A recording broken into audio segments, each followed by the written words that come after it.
The debate में आपका स्वागत है। आज की चर्चा द सेकंड सनराइज नाम की एक कहानी पर है, जिसमें राघव नाम का एक किरदार है। राघव अपने करियर में सफल है, लेकिन 35-40 की उम्र में उसे एक ठहराव, एक थकान सी महसूस होती है। तो आज का सवाल ये है, क्या ये मिड लाइफ का ठहराव एक पर्सनल क्राइसिस है, या फिर ये खुद को फिर से खोजने और एक नई शुरुआत करने का एक मौका है? मेरा मानना है कि ये कोई संकट नहीं, बल्कि एक सकारात्मक मोड़ है, एक दूसरा सूर्योदय जो अनुभव और समझदारी से आता है। लेकिन इस कहानी में जो सबसे बड़ी बात है उसको नजरअंदाज कर दिया गया है ना। कहानी साफ साफ कहती है कि राघव आर्थिक रूप से संघर्ष नहीं कर रहा था। तो क्या ये पूरी बहस को वहीं खत्म नहीं कर देता?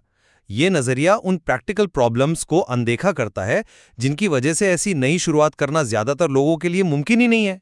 हाँ, ये बात सही है, लेकिन क्या ये वाकई सिर्फ पैसों की बात है?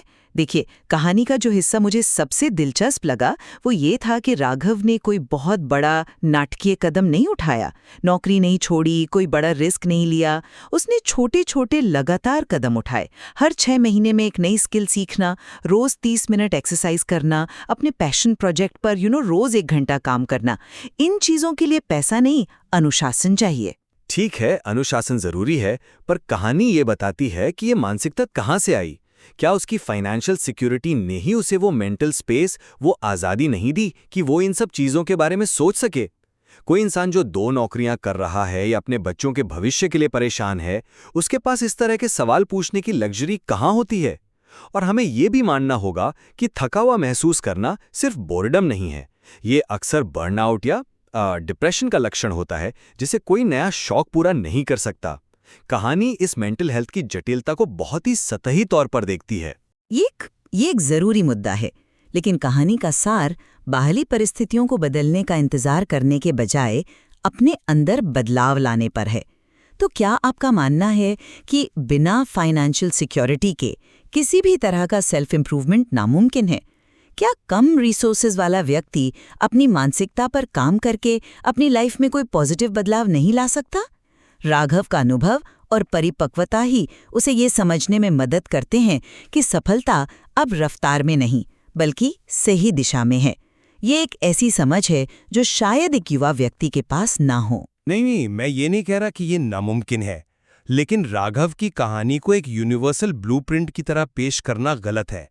ये कहानी एक ऐसे इंसान को हीरो बनाती है जिसका संघर्ष अंदरूनी है, जबकि ज्यादातर लोगों के लिए संघर्ष बाहरी और बहुत असली होता है। नौकरी बचाना, बिल भरना, परिवार चलाना। ये कहना कि प्रेरणा विकास से आती है, नौकरी से नहीं, उन लोगों के लिए बेमानी है जिनकी पूरी जिंदगी उनकी नौकरी पर टिकी है। ये एक प्रेरणादायक कहानी हो सकती है, पर यह सबकी हकीकत नहीं है। लेकिन क्या ये हमें ये नहीं सिखाता कि हमारी पहचान सिर्फ हमारे काम से बड़ी है? खुद में इन्वेस्ट करना, चाहे छोटे तरीकों से ही सही, बाहरी दबावों के बावजूद हमें एक मकसद दे सकता है। कहानी ये नहीं कहती कि ये आसान है, बल्कि ये कि ये मुमकिन है।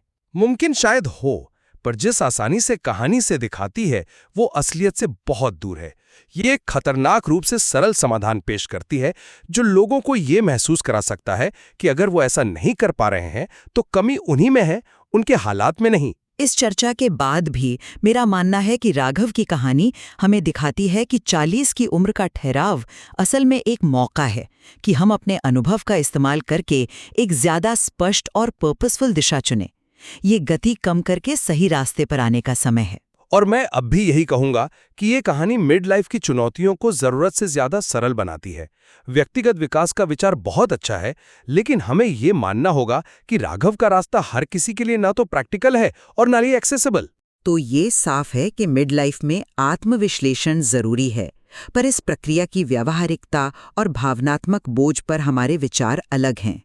सवाल यही रह जाता है कि दूसरा सूर्योदय क्या हर किसी के लिए एक हकीकत बन सकता है, या ये बस कुछ खुशकिस्मत लोगों का विशेषाधिकार है? इस कहानी में सोचने के लिए और भी बहुत कुछ है।